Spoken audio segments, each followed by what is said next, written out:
একটা অনুসন্ধানী রিপোর্টের কারণে এই অভিযানটা শুরু হয়েছে। এই যে আমাদের বিরুদ্ধে যে ক্লেমটা দেওয়া হচ্ছে 10-12 বছর থেকে করছি, কারণ আপনি জানেন যে আমাদের প্রতিটা ডিপার্টমেন্টেই একটা বিভাগীয় একটা কিন্তু তদন্ত সবসময় থাকে, একটা অডিট থাকে। তো এই ধরনের কোনো ঘটনা ঘটে নাই, তাহলে আমাদের নিশ্চয়ই অডিট এগুলো আসতো এবং আমাদের হায়ার অথরিটি যারা আছে তারাও এই বিষয়ে জানতেন। এটা একটা আমার কাছে মনে হয় পত্রিকায় যদি একটা পত্রিকার নিউজ একটা হয়েছে, মিডিয়া একটা নিউজ হয়েছে, একটা মামলা না করলে কেমনে হয়। এই জন্যই একটা আমাদের নিরীহ আসামিগুলোকে ধরে এনে এই মামলা দিয়েছে বলে আমরা মনে করি। এবং যে মামলা দিয়েছেন এটা ডিপার্টমেন্টের মামলা, 11-15 বাংলাদেশ সরকারি কর্ম কমিশন আইন, এটা কোনো প্যানেল কোডের মামলা ওনারা দেন নাই। এটা হলো বিভাগীয় তদন্ত হবে মামলা, যদি কোনো গাফিলতি থাকে বা কোনো লেকেঙ্গি থাকে এটা বিভাগীয় ডিপার্টমেন্টের মামলা করতে, কিন্তু এই ফৌজদারি অপরাধের এই মামলাটা নয়। সেকেন্ড থিং হলো, আপনারা সকলে জানেন আমাদের রেকর্ডে বলছে যে 7 তারিখে অ্যারেস্ট করছে। তা আমাদের আইন হলো সিআরপিসির আইনে যেটা বলা আছে 61 ধারায় যে কোনো আসামিকে গ্রেপ্তার করলে তার যাতায়াতের সময়টুকু বাদ দিয়ে 24 ঘন্টার মধ্যে তাকে কোর্টে উপস্থাপন করতে হবে। কিন্তু আপনারা এখানে দেখেছেন যে আমি মহামান্য আমাদের সুপ্রিম কোর্টের 8 SCOB মেমোরেন্ডাম যেটা ছিল সেই মেমোরেন্ডাম ওনারা আমাদের দেন। মানে আমরা বলতে চাই আমাদেরকে 48 ঘন্টা আগে গ্রেপ্তার করছে, কিন্তু আমাদেরকে আদালতে আনছে 48 ঘন্টা পরে, তারও বেশি সময় থেকে গ্রেপ্তার করছে পুলিশের কাস্টডিতে উইদাউট আমাদের আদালতের আদেশ ছাড়া রাখার যে বিষয়টা, এটা একটা ইলিগাল কাজ করেছে।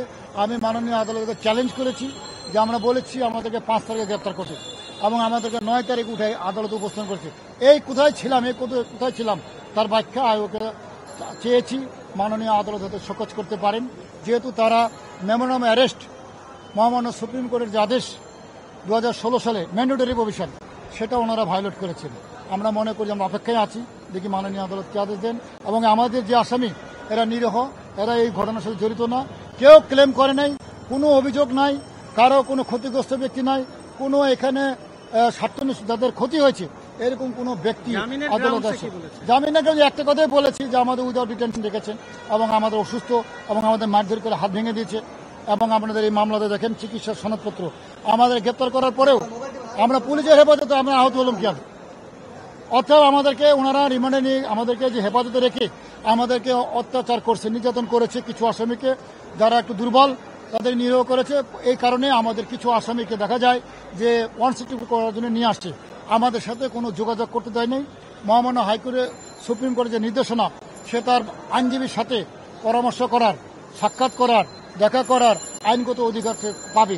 কিন্তু এখানে না করে আমাদের এই আসামিদেরকে আমাদের সামনে না নিয়ে এসেও সিএমএম কোর্টের পিছনে একটা করিডোর আছে যেখানে বিজ্ঞ ম্যাজিস্ট্রেট মহোদয়রা ওঠানামা করেন, সেই করিডোর দিয়ে নিয়ে যাওয়া হয়েছে, যেন আসামি আইনজীবীর সামনে বা তার ফ্যামিলির সামনে যেন না আসা হয়। আমরা মনে করি যে এই যেগুলো করা হচ্ছে 164 সেটাও আইনগতভাবে বিধিগতভাবে করা হয় নাই। মহামান্য সুপ্রিম কোর্টের ব্লাস্টের যে মামলা, সেখানে বলা আছে পরামর্শ করার সুযোগ দেবে, তার নিয়োজিত আইনজীবীর সাথে কথা বলার সুযোগ দেবে, কিছুই তারা করে নাই। পুলিশ আমাদের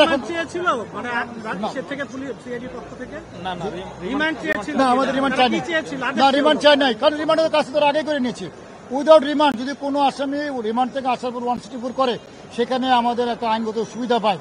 এই কারণে তারা আমাদের 4 দিন আটক রেখে রিমান্ডের কাজটা ওখানেই করছে, করে আমাদেরকে আজকে এখানে আসছে। আমরা এই জন্য আদালতকে চ্যালেঞ্জ করেছি আমাকে অ্যারেস্ট করা হলো কখন, কারণ আমাদের অ্যারেস্টের সময় আমাদের সিসি ক্যামেরা আছে। আদেশ জামিন নামঞ্জুর করছে, রিমান্ড চ্যালেঞ্জ আবেদন করছে এবং কিছু আসামির 164 হচ্ছে।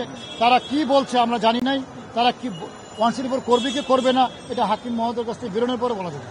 সাংবিধানিক অধিকার, সেই অধিকারটা আজকে লঙ্ঘন করা হয়েছে। কেননা আসামিকে গ্রেপ্তার করার 24 ঘন্টার মধ্যে আদালতে প্রেরণ করতে হবে, কিন্তু যে আসামিদেরকে গ্রেপ্তার করা হয়েছে 5 তারিখে, কাউকে 7 তারিখে, কিন্তু আমাদের ফরওয়ার্ডিং আছে যে 7 তারিখে গ্রেপ্তার করা হয়েছে, কিন্তু গ্রেপ্তার করার 24 ঘন্টার মধ্যে আসামিকে কোর্টে প্রডিউস করা হয় নাই। এটা আমার অধিকার লঙ্ঘন করা হয়েছে। এই ব্যাপারে আমরা কোর্টকে, বিজ্ঞ আদালতকে জানাই এবং বিজ্ঞ আদালত হয়তোবা আইওকে শোকজ করবেন। ব্যাপার হলো কি যে পুলিশ কখন গ্রেফতার করে এটা তো আমরা নিজেরা জানি, এটা কোনো ডকুমেন্টারি থাকে না, কিন্তু ডকুমেন্টারি যে ফরওয়ার্ডিংটা সেটার মধ্যে স্পষ্ট করে 7 তারিখ উল্লেখ আছে যে 7 তারিখে এই আসামিদেরকে বিভিন্ন জায়গা থেকে গ্রেফতার করা হয়। এবং আমাদের কথা হলো 7 তারিখে গ্রেফতার করলে 9 তারিখে কেন প্রডিউস করা হবে কোর্টে? কারণ আমার সাংবিধানিক অধিকার হলো 24 ঘন্টার মধ্যে আমাকে কোর্টে প্রডিউস করতে হবে। যাতায়াতের সময়টুকু বাদ দিয়ে পল্টন থানা থেকে এখানে আসতে নিশ্চয়ই 48 ঘন্টা সময় লাগে না।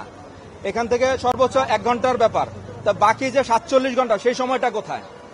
আমরা এই ব্যাপারটা বিজ্ঞ আদালতকে জানাই এবং বিজ্ঞ আদালত সন্তুষ্ট হয়ে আয়োগকে শোকজ করবেন বলে আমাদেরকে নিশ্চিত করেন। যে মামলাটি হয়েছে সেই মামলাটি অত্যন্ত একটি হিনিয়াস অফেন্সের মামলা।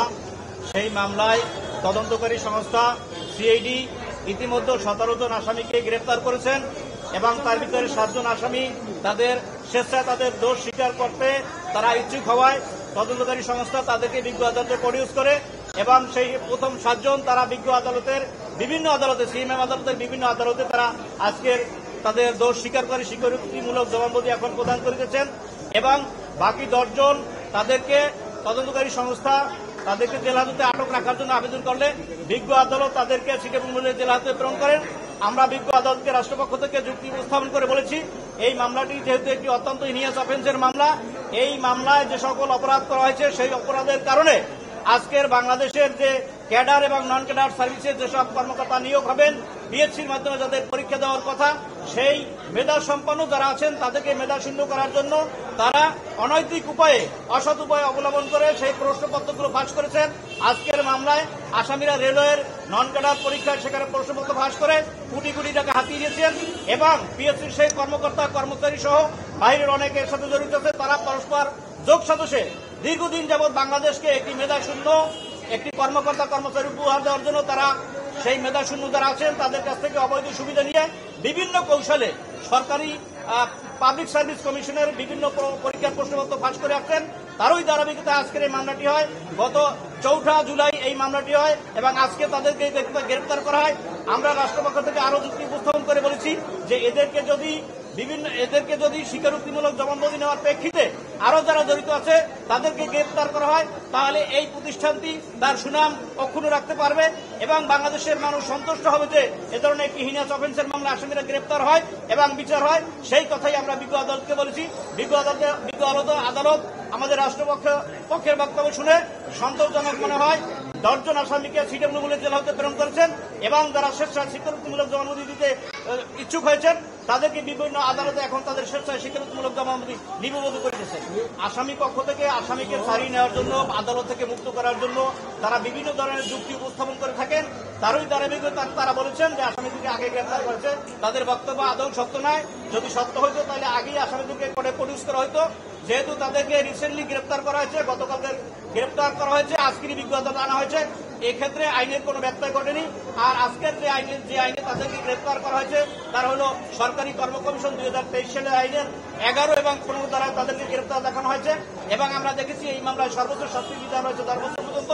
আমরা মনে প্রাণে বিশ্বাস করি, রাষ্ট্রপক্ষ থেকে এটাই বিশ্বাস করি যে এই মামলার যদি সুষ্ঠু এবং সঠিক তদন্ত হয় তাহলে আরো অনেক আসামি গ্রেপ্তার হবেন এবং তারা শাস্তির আওতায় আনবেন বলে আমরা মনে করেন বিশ্বাস করি।